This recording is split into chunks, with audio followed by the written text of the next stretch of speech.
Good morning, class 9th student. Today, 31st July 2020.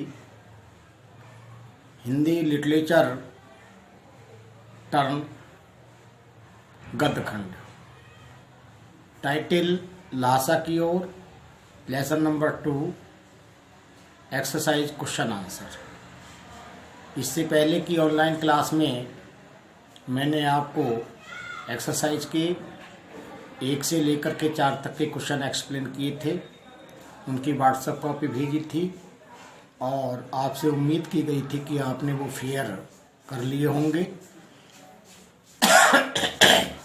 इसी के साथ मैं इससे आगे के 4 क्वेश्चन नंबर 5 to 8 आज एक्सप्लेन कर रहा हूँ और उनकी व्हाट्सएप कॉपी भेज दी जाएगी, आप उन्हें शेयर कर लें। आपकी बुक में क्वेश्चन नंबर 5 में लिखा है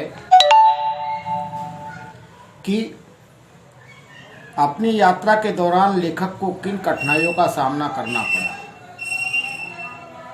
लेखक राहुल सांस्कृत्यायन ने तिब्बत की 2 बार यात्रा की, सन 1929-30 के आसपास। प्रथम बार जब लेखक तिब्बत की राजधानी लहासा पहुंचा और उसने उन पहाड़ी इलाकों की यात्रा की, तो उनके साथ सुमति नाम का व्यक्ति था। दोनों घोड़ों पर सवार होकर के यात्रा के लिए चल देते हैं। पहाड़ी क्षेत्र के गांवों से होते हुए ऊंची ऊंची डांडों की यात्रा करते हुए जब वो वापस होते हैं तो राहुल सांस्कृत्यायन जी का घोड़ा धीरे धीरे चल रहा था और सुमति का घोड़ा बहुत तेजी के साथ चल रहा था। इसलिए दोनों के बीच में गैप होने के कारण राहुल सांस्कृत्यायन रास्ता भटक जाते हैं। रास्ता भटक जाने में वो 1.5 से 2 किलोमीटर दूसरे गलत रास्ते पर चले जाते हैं और वहाँ से वापस होने में उन्हें बहुत परेशानियों का सामना करना पड़ता है। उसके बाद सुमति को ढूंढने में भी बड़ी परेशानियों का सामना करना पड़ता है। पूरे दिन भटकने के बाद में शाम के समय आपस में एक स्थान पर वो मिलते हैं।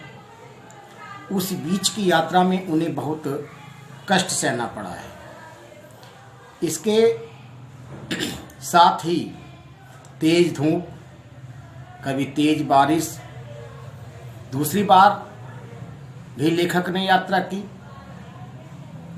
उस समय भी वो इतनी व्याकुल हो गए क्योंकि उस समय बहुत भीषण गर्मी थी, तेज धूप थी, तपन थी।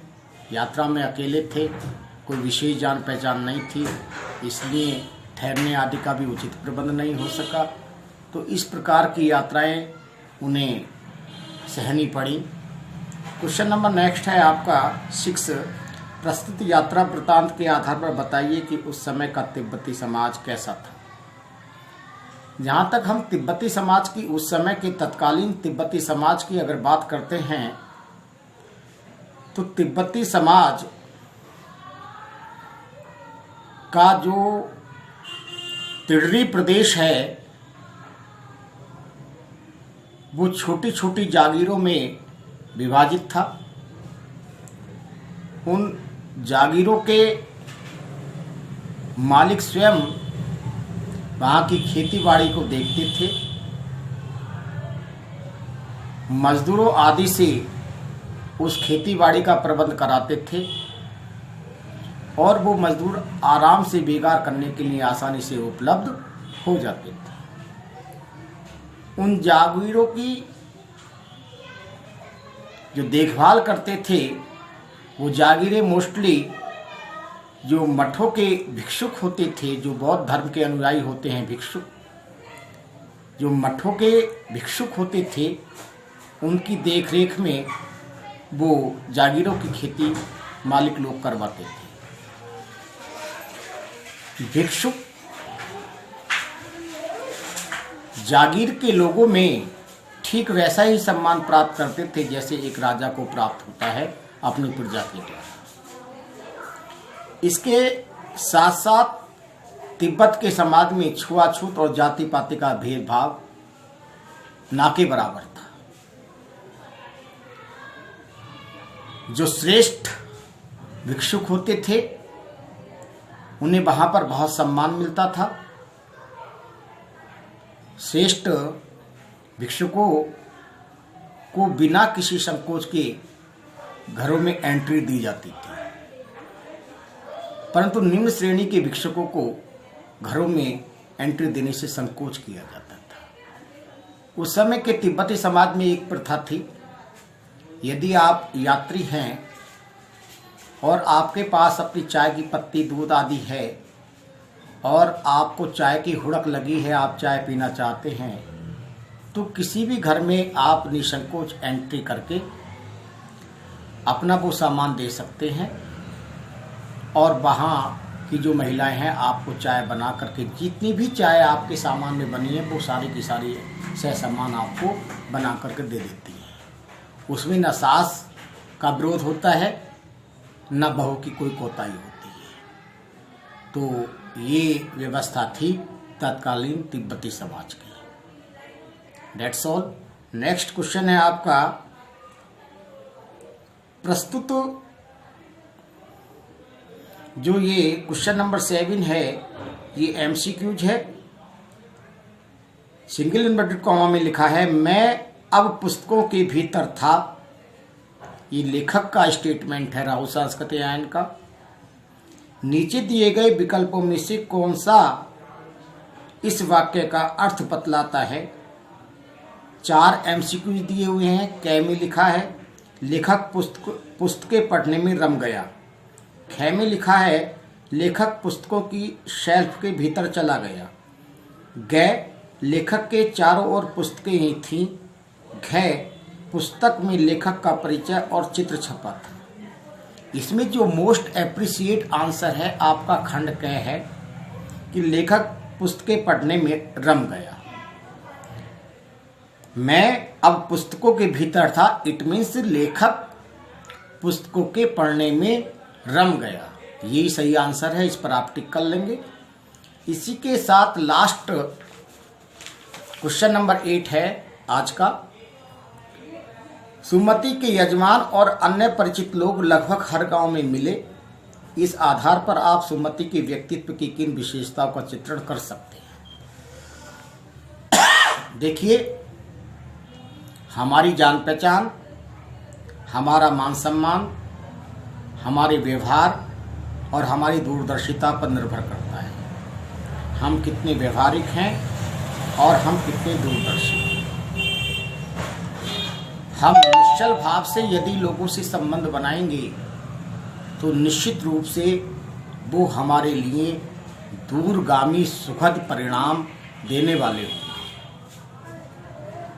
छल रहित यदि हम संबंध बनाते हैं निष्कपट भाव से। दूसरा बात, व्यक्ति जितना अधिक मिलनसार होगा उसकी उतनी ही अधिक जान पहचान होगी, उसे उतना ही अधिक सम्मान मिलेगा। इसके साथ साथ व्यक्ति को मृदुभाषी भी होना चाहिए। आप अपनी वाणी से गैरों को अपना बना लेते हैं और आप यदि मृदुभाषी नहीं हैं, आप कटुभाषी हैं, तो अपने भी आपसे दूर छिटकते हुए चले जाते हैं। इसके साथ साथ उन्होंने धर्मगुरु होने के नाते तिब्बत में बहुत बड़ा सम्मान पाया है। वो जिस समय तिब्बत की यात्रा करते हैं सुमति जी, उस समय लोगों को बोध गया का जो गंडा होता है, जो एक धागा होता है, वो अपने यजमानों में वो वितरित करते हैं और उस गंडे को प्राप्त करके वहाँ के लोग अपने को बड़ा ही सौभाग्यशाली समझते हैं। तो आपको ये क्वालिटी जो मैंने बताई, जैसे मृदुभाषी और इसी के साथ साथ मिलनसार, स्नेही, निष्कपट, अनंतम प्रेमी दूरदर्शी, ये सारे के सारे टैलेंट सुमति में थे। इसी के साथ साथ आज के जो क्वेश्चन 5 to 8 हैं एक्सरसाइज के, वो फिनिश हो जाते हैं। आशा करता हूँ कि आपके समझ में आ गए होंगे, और ये भी आशा करता हूँ कि आप इन्हें फेयर नोटबुक में कर लेंगे। ध्यान रखें, आपकी ये जिम्मेदारी बन रही है कि आप ऑनलाइन क्लास को लेते रहें। जो आपको होमवर्क मिल रहा है, जो लर्निंग वर्क मिल रहा है, आप उसे करें। यह आपकी नैतिक जिम्मेदारी है, इसके अतिरिक्त कुछ नहीं। जय हिंद, जय भारत।